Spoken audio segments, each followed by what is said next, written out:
I'm Catherine McLean, founder and CEO of Dylan Green, and today I have with me Allison Myers. Allison is joining us from Denver, Colorado, one of the hot spots in the clean energy industry. And she is the co-founder and general partner of Buoyant Ventures. Thanks so much for joining me, Allison. Thank you, Catherine. Excited to be here. So for those of us who don't know, could you please introduce yourself and tell us a bit about your current role? Yeah. So as you mentioned, I'm co-founder and general partner of Buoyant Ventures. Being both a founder and a general partner means I do a lot of everything. Started the fund in early 2020 and built it from the ground up. So I really split my time between diligence, portfolio support, and the fund itself. So thinking about in terms of like diligence being sourcing companies, doing research on companies we're most interested in, getting to the point of like doing the deals, and then portfolio support being helping the companies we're already invest in a number of different ways, whether that's internal operations and strategy, sales support, or recruiting. And then lastly, Buoyant is a company ourselves and a startup. So really, how can we do things better every day? So I get to work with a lot of really cool people, both on my team and the really inspirational entrepreneurs at our portfolio companies. That's great. Sounds very multifaceted. So I want to talk a little bit about your transition into clean tech. I know you previously worked for Ackman Fund and Accenture. How did you make your way into the industry? Yeah, and I have to back up just a little bit from there. So not to go too far back, but I grew up in Colorado and from a mountain town originally, and just have always had a love for the outdoors and nature. After college, I helped start a nonprofit, and then was part of a startup that got acquired by Walgreens. It was called Take Care Health. They were looking at matching the cost of care with complexity of care. But I was the chief of staff to the CEO of the company, who reported to the CEO of Walgreens. And all of this sort of startup experience, as well as the juxtaposition between huge, big company and the startup company, gave me a really interesting lens into how companies operate, and also the energy and really excitement behind the startups today. I mean, there's just so much in terms of innovative thinking and inspiration that come from that type of environment. I really love it. But it also taught me I didn't want to be in healthcare in any way, shape, or form.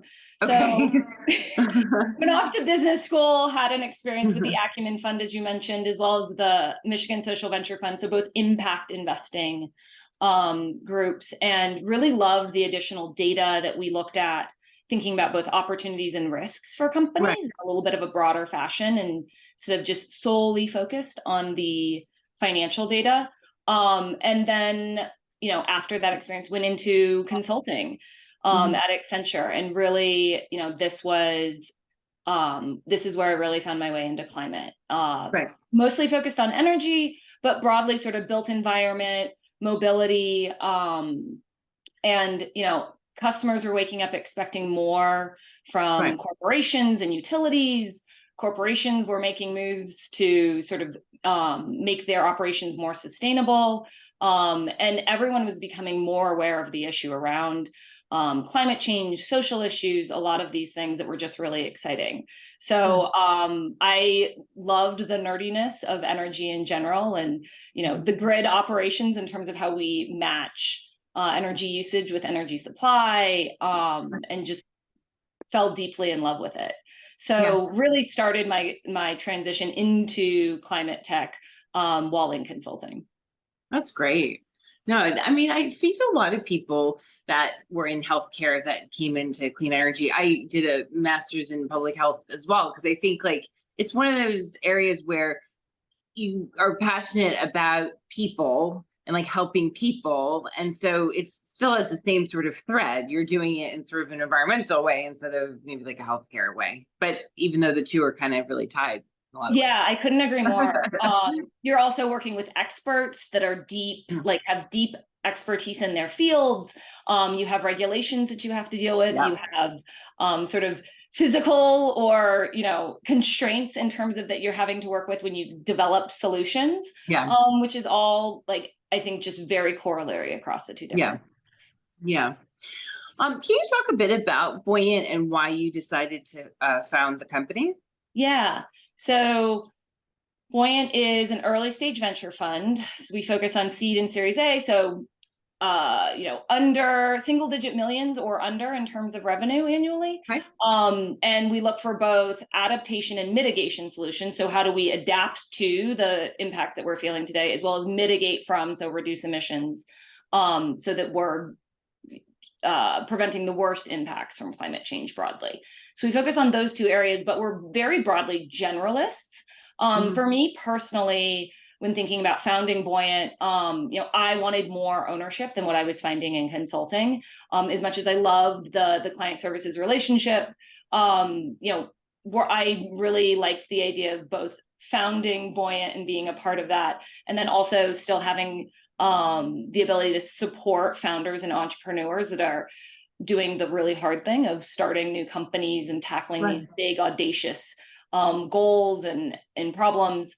And so co-founding Buoyant really gave me that opportunity of ownership, along with sort of the support aspect that I really liked. Yeah. Could we just talk a little bit about your co-founder as well? Just give her a shout out. Is that okay? Amy? No, yeah. So I co-founded it with Amy Francetic, who's been in the climate tech industry a long time. And she and I met because someone who used to work for me went to go work for her at her last fund. And so we met and got talking, and I was looking at a number of different roles across the space. And then, we started talking about doing something together. And I was so excited because she brought the thesis of digital solutions for climate, and it immediately resonated with me. I'd done a ton of work at Accenture, focused around digital strategies within the energy and climate space broadly. And really what I saw, particularly with utilities being the best example, like people think about solving for climate change and going after, solar or composting or, trying to fix these big physical things.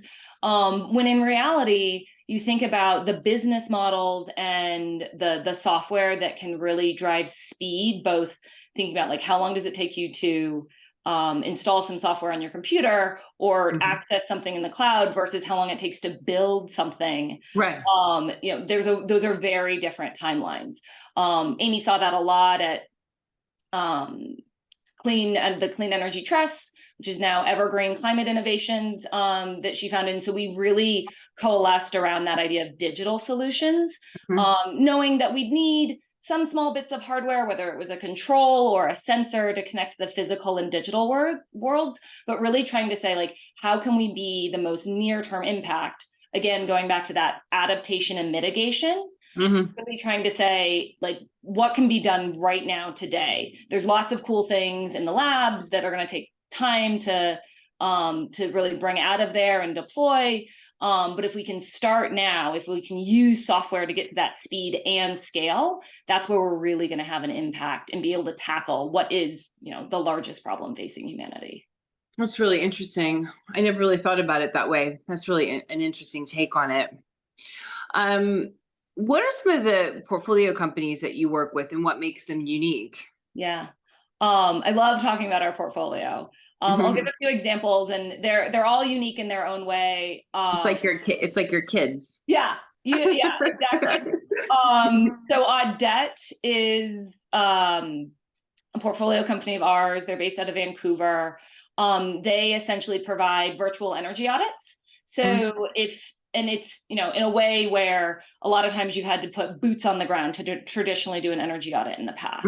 So instead, if you think about having 1,000 buildings or 2,000 buildings that you need to go look at and prioritize which one should you touch first, Audette really helps with that upfront piece as well as later down the line, saying, give us the 2,000 buildings. We'll tell you, the top ones that you need to go look at more deeply, and then help model out, here are the changes that you can make, and very specifically and in a detailed way, say, here's the energy savings, carbon savings, the benefits that you're going to drive from taking these actions at these buildings, but really limiting upfront the work, effort, time required to say which building should we go touch and really look at first. So the capital, it helps change the capital planning process for a lot of large real estate owners as they think through, man, I got to decarbonize my building footprint here. What should I go do first? That's something that is just an overwhelming process right now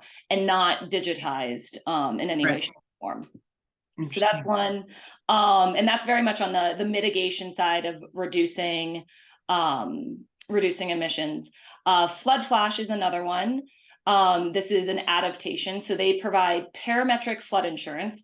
Think of it as trigger insurance, where it's a sensor that goes on the side of a commercial building. And when a flood occurs and the trigger is reached, it sends a payment to the owner of the policy. Their record, I love this, is from trigger to payment 4 hours. But it, oh my goodness, it totally changes the idea of how you think about, like, after an event, after a flood, how do you get back up on your feet? Like, how do you reopen your doors? Like, there's money in the bank to do it, and you don't need to be thinking about, like, filling out an insurance claim or filing.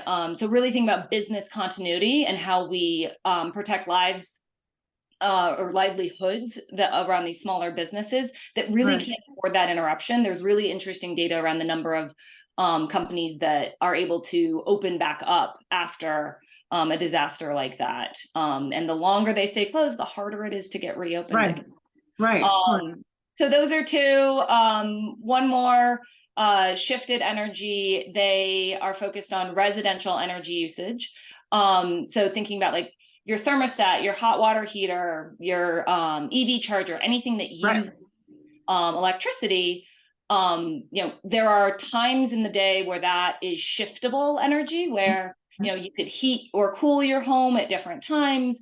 Your hot water heater could be sort of preheating water at certain times. And this looks at both the customer sort of energy usage, but then also when renewables are producing energy, and matches the two, so that you're using the most renewable energy possible versus using energy when the sun is down or the wind isn't blowing, to try and solve for some of the mismatches we've seen in energy usage and energy production by renewables. Yeah. Wow. How many companies are there in total, out of curiosity? So we have, I think we've announced 11. We have 2 more that are in the hopper that I won't speak about quite yet, but yeah. Great. How are your portfolio companies using AI to create digital climate solutions? So AI is literally one of the things I get asked about the most now, even by LinkedIn. LinkedIn asks me every day, do you really want to write that in mail, Catherine? We'll write it for you. I'm like, no, I'm good. It's just a few sentences. Fun to look at the draft just to see what on earth it thinks possibly say. AI is a huge topic, and I think generative AI has made it really approachable in terms of, like, oh, this is an example of AI, but there's so many different types of AI, and our companies, the large majority of our companies have them as sort of a core usage, and all of them use them in one way, shape, or form. Audette, which I mentioned earlier, so they're using AI, computer vision AI, to look at buildings using satellite data and identify what HVAC equipment, how the building is shaped, what that means for overall its energy usage. And then they're leveraging proprietary data that they have, and it's a knowledge base of carbon reduction projects, and to really understand, okay, here's how we can model how this building is likely using energy. The more inputs that they have, including like an energy bill or a survey filled out by the building manager, is helpful.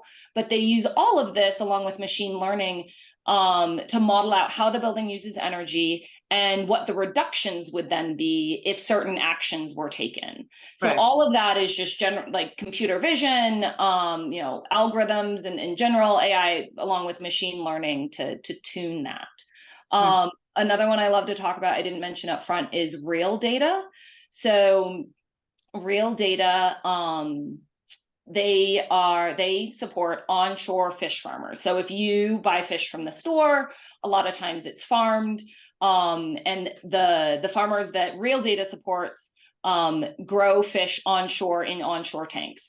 And this is really applicable for any sort of farmed fish, because the fish farmed from egg, sort of like baby stage eggs, to its teenage years spends their time in onshore fish farms. So what they do is they look at a few different things. First one is sort of the feeding schedule. So when traditionally fish have just been fed on the hour a certain amount of food, and what they do is they use, again, computer vision to identify how much food is dropping to the bottom of the tanks and going out through the filters, and look at that as sort of the food waste. And when they see more of that, they stop the feeding.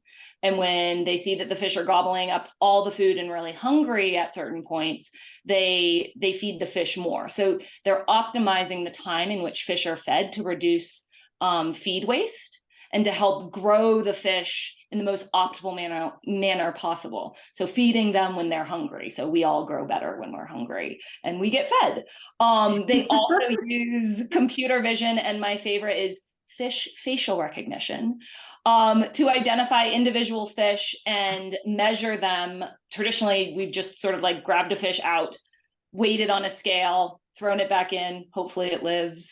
And they sort of do that to a subset of the fish to measure how they think they're growing. This identifies the fish, and again, through computer vision, measures the weight of them and size of them, so that they don't have to disturb the fish or disrupt sort of the whole ecosystem that they have there. I learn something new every single day, and that is like super freaking fascinating. And you're right. Like, I mean, I love solar, and solar's been very good to me, and I'm not gonna, and I embrace solar, but it's nice to learn about like different kinds of companies and different kinds of technologies, because it's gonna take all kinds of different things to make the world a better, more sustainable place. Well, and two, it's not just like the invention of solar that means that all of a sudden that's what gets deployed or that's the best solution. Right. And, I like to say that the PPA was the best thing, and the business model behind financing solar really what enabled solar to be what it is today. And we have to think about, and that's where when we talk about Buoyant's thesis and that digital solutions for climate, sometimes we get a little pushback of like, how do you solve for climate change without a lot of hardware? Well, this is how we enable the things that are hardware to be done in a new and different way. And it also is, about adaptation and how do we protect livelihoods and lives, as well as like, how do we solve for this more broadly in the future? Right.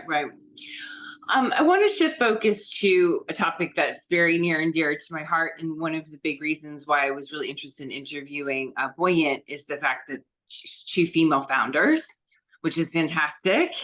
And so I want to talk about, being women in a male-dominated VC space. And do you think it's important for more VC firms to have female representation in top leadership roles? I think it's a little rhetorical, but you can expand on that. Yeah, I mean, you can obviously imagine what my feeling is on the topic. Yes, but I think bringing it back of just making a broad point, like representation of perspectives is really important. Yeah. What you just said, we need all of the different ideas to solve for major problems that we're facing, climate change or not, it doesn't really matter. If we're solving for a problem, we need sort of all the different ideas and thoughts in the room.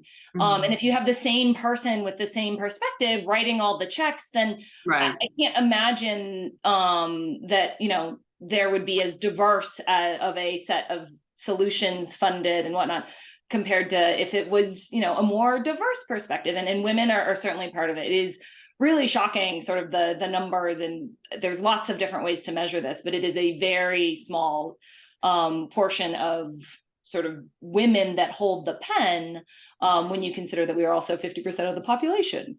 And yeah. Do you think that that's because women inherently are more risk adverse. So Mm. maybe they're more not wanting to go down the entrepreneurial route, and VCs historically are investing perhaps at like more seed stage. I'm just hypothesizing.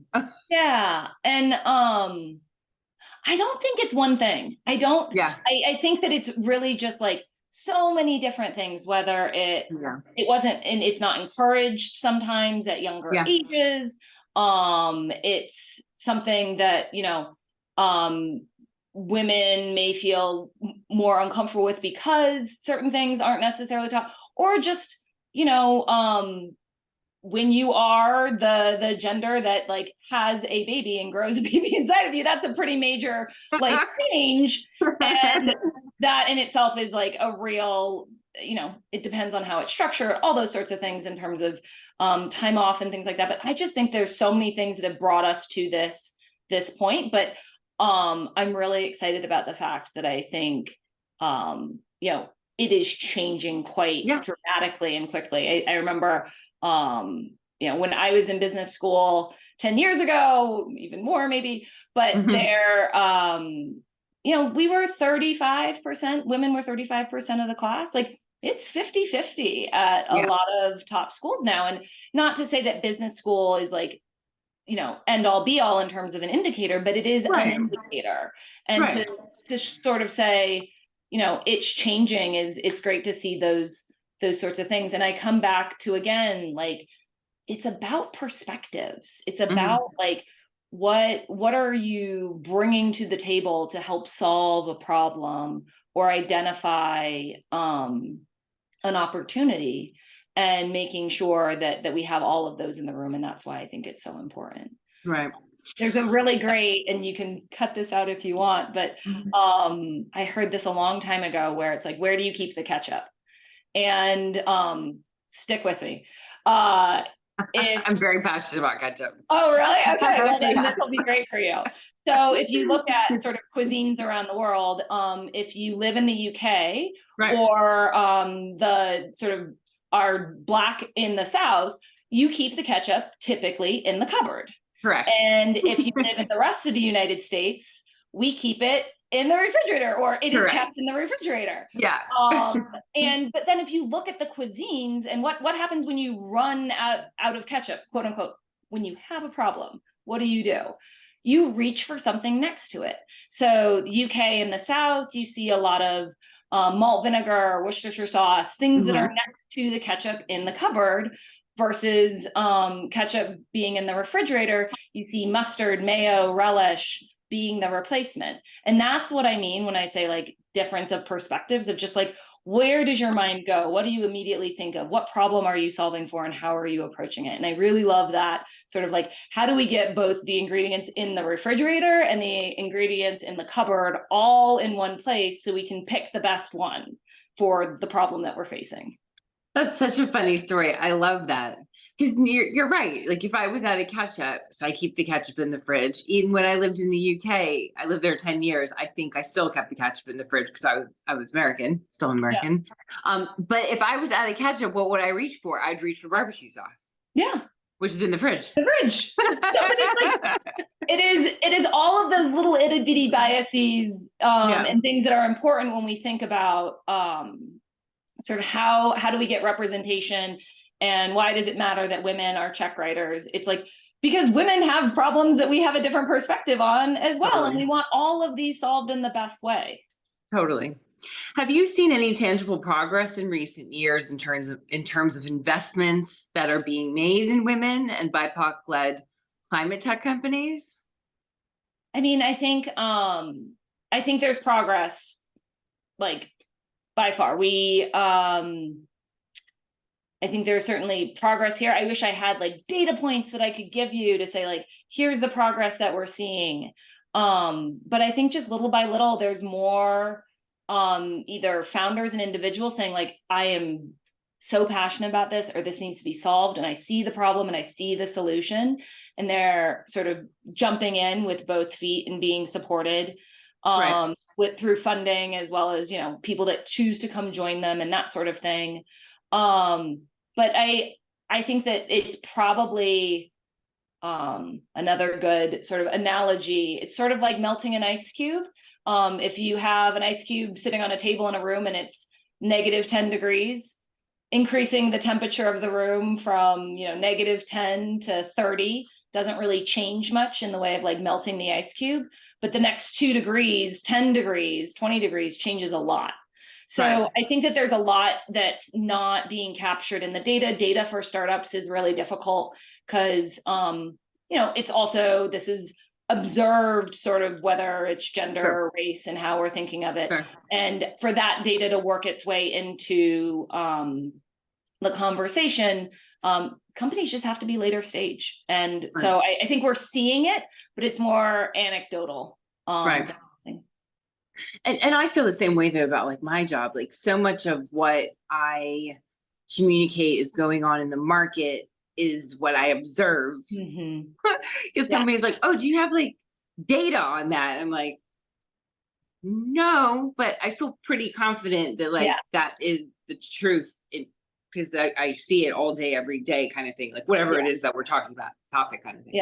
Well, and I mean, we do track it at Buoyant. We have 50% of our pipeline is either BIPOC or female in terms of every company that's coming through. And this is, of course, observed, but something that we try and track. And it's important for us to just track the metrics, starting to try and get that data. But exactly to your point, like I feel it, I see it, but I don't necessarily have the thing to say, this is what I mean by that. You got to go to the management consultancies for that.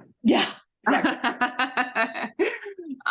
So what are some of the top challenges facing the climate tech VC space at the moment?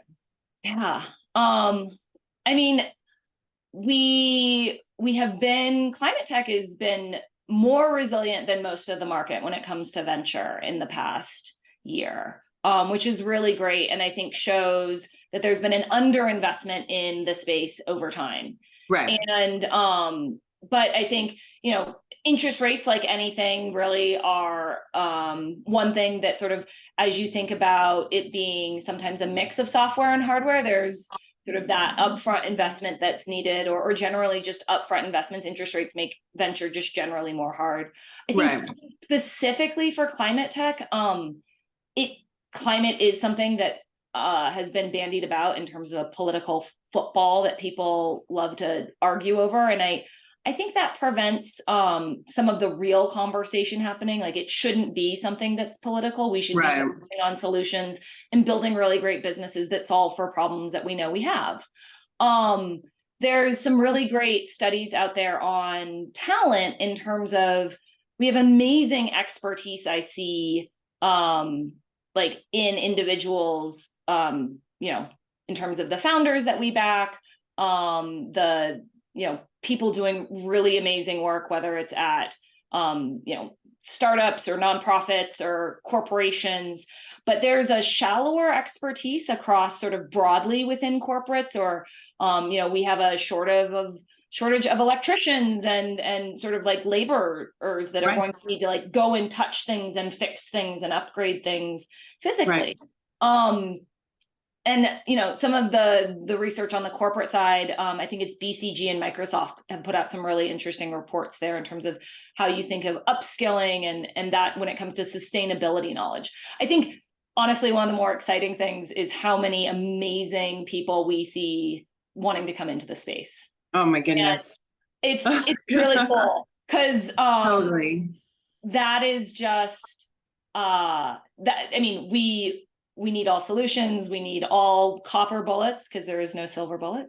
And like talent is a big one that I'm super excited about. And I think, there's more transparency now. There's more alignment. There's a lot of really good things happening within the climate tech space broadly too. It's really something I'm just so extraordinarily passionate about, just trying to get, diversity, but, not just diversity, just people who are really great thinkers and doers into our space. There's a real perception. I was talking about it today on LinkedIn with this interview I did with Nico Johnson, just talking about how like we're still at this point where we want like for like because it's safer. but maybe not the right the right answer, right? And eventually, like, we have 9 million jobs to fill. Like, we don't have 9 million. We don't. They don't exist. Yeah. So at some point, there's gonna have to be some sort of tipping point. And I think the companies that are really embracing people from other industries are really gonna be getting some awesome talent. Yeah. I mean, I agree. And I think, it's interesting. There are times where I think those with super deep expertise in areas say, man, do I have enough generalist skills to go Sure. out as well? And this, I think, is almost like the flip side to a certain extent of saying, anyone with sort of, if you are in marketing or in sales, or you have expertise in, operations or HR or any of the, like, Right. all of us do have general skills that I think can be shifted towards Right. climate. And, we see this a lot. There's uniquely, I think, in climate tech, a lot of very deep domain expertise founders, Sure. and they need surrounding them the best teams that they can possibly have, whether it's a CFO or a head of sales, Right. or any of those sorts of more general functions, to make sure that they can really apply their skills and expertise in the right way. Right. And I'm excited by that broadly. I think no one should think like, I don't have something to add to this, because there's really an opportunity to do a lot of different types of sort of Sure. adding skills and providing opportunity. Do you have any advice for those looking to transition into climate tech investing from other industries? So I think, again, going back broadly, like, I would try not to separate out like climate tech investing too much from the more generalist space too. Like, we Sure. need all of those same skill sets, whether it's people working at startups or people working on the investing side, to bring them in and apply them in a lot of the same ways. Mhm. And in terms of the transition into climate tech investing, there is a certain amount of like domain expertise that's needed. What we sort of were talking about, even the Sure. similarities of healthcare and climate. There's regulations, there's physical constraints, Mhm. there's a lot of just things to be aware of, and Right. making sure that you're pulling the right expertise at the right time, or have it as a background. Right. But I think, those are all things that can be learned and leveraged, and it's really just about the passion to go figure it out. That's great. Well, thank you so much for your time, Allison. I wish you and all your portfolio companies all the best. Awesome. Thank you so much.